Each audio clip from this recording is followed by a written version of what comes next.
que t'en penses, Dédé. Tu trouves qu'il y a beaucoup trop d'écho? Non, mais s'il y a de l'écho, c'est pour les besoins de la vidéo. C'est de ça que ça parle. Enfin, je crois, je suis pas sûr, j'ai pas vu la série. Non, mais pour savoir, on va regarder la vidéo des critiques christiques. Lui, au moins, il sait ce qu'il fait.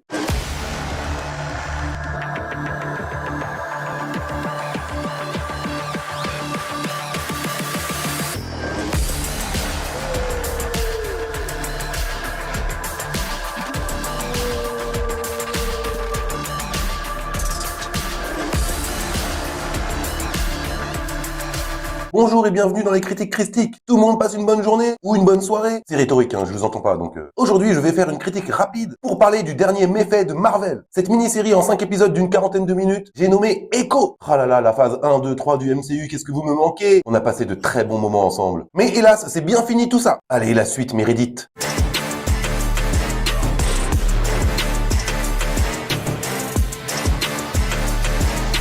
Echo revient sur les origines du personnage de Maya Lopez, dont le comportement impitoyable à New York la rattrape jusqu'à sa ville natale, en Oklahoma. Elle va devoir faire face à son passé, renouer avec ses origines amérindiennes, la communauté si elle espère pouvoir un jour aller de l'avant. Tout d'abord, il faut savoir que la série Echo est le premier contenu live-action de Marvel estampillé Marvel Spotlight. C'est une appellation qui existait déjà dans les comics books lorsqu'on introduisait de nouveaux personnages de façon plus ou moins indépendante du reste de l'univers étendu, comme par exemple avec Red Wolf, Ghost Rider, Werewolf by Night, Hellstorm, etc. Ici, c'est avec Echo en live action qu'on démarre, dont l'utilité est que tu n'es pas obligé d'avoir vu tout le contenu du MCU, englobant films et séries, pour regarder et comprendre Echo. Tu peux regarder la série de manière indépendante et profiter de l'intrigue sans problème. Bien entendu, c'est toujours mieux d'avoir vu tout le reste, les phases passées du MCU et aussi les contenus hors Marvel Cinematic Universe. Je pense à Daredevil par exemple, dont on va parler un petit peu ici, car il y a tout de même pas mal de liens dans cette série avec les événements passés, des personnages connus qui refont leur apparition, comme Wilson Fisk aka le Caïd, ou même Daredevil. T'inquiète, on va en reparler de lui parce que là, ça va pas. Echo est aussi la première série live action du MCU à brandir cette appellation. Tu veux savoir ce que ça veut dire? Eh ben, je vais te le dire, calme-toi. En gros, c'est pour signifier que cette série va être plus mature et plus violente que le reste du catalogue. En tout cas, c'est comme ça qu'on nous l'a vendu. Mais honnêtement, à part 2 scènes à tout casser avec un peu de sang sur les visages, y a vraiment pas de quoi se frapper en voyant Echo. Je peux regarder ça avec ma fille en toute décontraction. Tous les deux, on a vu des trucs bien plus vénères que ça. Aussi, pour la première fois pour une série Marvel, tous les épisodes sont sortis en même temps. Tu peux donc te taper les 5 d'un coup en binge-watching. Et finalement, je trouve que c'est une bonne idée, car vu le côté très inégal des épisodes, ça aurait énervé pas mal de gens d'attendre une semaine pour en voir un où il ne se passe rien. En tout cas, presque rien. J'ai dit que je serais pas méchant avec cette série, mais c'est pas gagné. Car oui, c'est bien de ça qu'il s'agit avec Echo. Car même si Maya est un personnage tertiaire de l'univers de Marvel, on avait tout de même un bon matériau de base pour en faire une histoire passionnante. Mais est-ce qu'ils l'ont fait? Tout d'abord, il y a son background, sa relation avec Wilson Fisk, qui l'a pour ainsi dire élevé, même si au final c'était pour en faire une arme. On sent tout de même l'ambiguïté des deux côtés, car on voit bien que Fisk manipule Maya tout en éprouvant de l'amour pour elle, presque à la manière d'un Thanos avec Gamora. Et du côté de Maya, elle ne cesse de se poser des questions sur son tonton, car elle est loin d'être dupe sur les agissements de ce dernier et sur la vérité de son passé. Mais je ne peux pas en dire plus. Et en même temps, elle ne peut pas négliger le fait qu'il s'est toujours occupé d'elle, quand personne ne semblait vouloir le faire dans sa propre famille. En plus, Wilson Fisk a un réel ascendant sur Maya. Toute cette relation entre les deux est loin d'être parfaite dans la série, mais j'ai envie de te dire que c'est le moins pire dans cette œuvre relativement bâclée. Ensuite, il y a les infirmités de Maya, qui est sourde et muette et aussi amputée d'une partie de sa jambe droite. Ah, il y en a comme ça, ils ont pas de chance. Infirmité qu'on aurait pu bien mieux exploiter, comme on l'avait un petit peu fait dans Daredevil Netflix, mais je reconnais qu'il y a tout de même quelques bonnes scènes utilisant ses handicaps, avec ces silences dans lesquels on entend sa respiration, les battements de son cœur, mettant le spectateur à sa place pour plus d'immersion, le tout rajoutant une bonne dose de stress. Et ça aurait dû être comme ça à chaque fois. Une autre chose que je trouve aussi un peu abusée, c'est que la série s'est vendue sur le fait qu'on retrouve des personnages iconiques comme Daredevil, Wilson Fisk, Hawkeye. Hawkeye, on le voit quasiment pas. Je te préviens tout de suite, si tu regardes Echo pour voir Daredevil, tu vas être très en colère. Il ne fait clairement qu'une seule apparition et qu'une seule scène dans le premier épisode. Après, c'est terminé. Et donc, je trouve que ce marketing est totalement mensonger. Mais ne fais pas l'étonner, on a l'habitude avec toutes ces marveleries. Wilson Fisk, en revanche, fait bien plus d'apparitions. En même temps, c'est un peu l'antagoniste du show, mais même lui, on le voit pas si souvent que ça finalement. Il est relégué au second plan, et du coup, on ne peut pas profiter entièrement du talent de Vincente D'Onofrio, comme dans Daredevil ou The Punisher, série dans laquelle il campait un Wilson Fisk totalement habité par le personnage. Après, je vais pas te mentir, on a tout de même le droit à quelques bonnes fulgurances de sa part. Une chose positive tout de même pour revenir sur notre Daredevil éclair, c'est que dans ce premier épisode, son traitement a l'air bien plus sérieux que ce qu'on avait vu dans She-Hulk, série dans laquelle lequel le showrunner lui avait mis un côté très comique qui m'a complètement déstabilisé. Du coup, j'espère qu'il va redevenir le Daredevil qu'on avait connu, le type sombre et tiraillé par ses doutes. C'était génial. Sinon, pour revenir à la série Echo, ça partait super bien. L'actrice est ultra badass, elle se bat super bien, elle est vachement violente. Le premier épisode est imparfait mais très énergique, dans lequel on voyait des scènes de combat en presque plan séquence, avec de bons plans larges des familles. Je reconnais que c'était pas trop mal. Ensuite, dès le deuxième épisode, on perd direct en rythme. Il y a pas mal de longueur sur les relations entre les personnages amérindiens, pas assez développés. Tu me diras, c'est paradoxal, mais c'est ce que j'ai ressenti pendant mon visionnage. Le côté Première Nation était une très bonne idée, d'autant que c'est joué par d'authentiques amérindiens. Je pense qu'il aurait fallu 1 ou 2 épisodes supplémentaires pour pouvoir rendre bien plus crédible l'attachement émotionnel de notre héroïne, avec d'un côté Wilson Fisk et de l'autre sa famille et sa connexion avec la Première Nation, ajoutant à ce show un côté très fantastique et un rite initiatique pour Maya, enveloppé d'un folklore tout à fait intéressant. Mais c'est pareil, on n'y va pas assez en profondeur. Au sortir de la série Echo, j'ai ressenti très peu d'émotions. Je ne suis pas parvenu à m'impliquer plus que ça, et j'en suis le premier désolé. Je trouve ça trop dommage car il y avait tellement de sujets à traiter, des thématiques ultra intéressantes, mais la série n'a jamais réellement de parti pris, et ce aussi sur l'origin story de Maya. Pour conclure, ce n'est pas la pire série Marvel ever, faut pas exagérer. J'ai passé tout de même un assez bon moment, même si c'est très frustrant, de s'imaginer ce que la série aurait pu être. Le tout reste assez moyen, on va pas se mentir. Il y a quelques épisodes où ça traîne un petit peu. En plus, on voit pas mal de fond vert. Le pire, c'est que l'actrice principale a du potentiel, caché par des choix scénaristiques et une mise en scène très discutable. Mais je reconnais que j'ai apprécié le côté un peu glacial de Maya, son côté héroïne et anti-héroïne à la fois. Elle possède les deux casquettes, d'où l'ambivalence de ses choix. Mais tout ça aurait pu être tellement mieux traité. Bref, je vais m'arrêter là car c'est tout pour moi. J'espère que tu as apprécié cette vidéo. N'hésite pas à t'abonner si ce n'est pas encore fait. Tu peux me laisser un commentaire, je réponds à tout le monde. Tu peux aussi mettre un pouce bleu pour l'algorithme. Active la cloche pour être tenu au courant des critiques longues et courtes. Et enfin, suis-moi sur tous mes réseaux, Twitter, TikTok, Instagram, YouTube, Facebook. Moi, je te dis à très vite pour de prochaines critiques christiques. Ciao!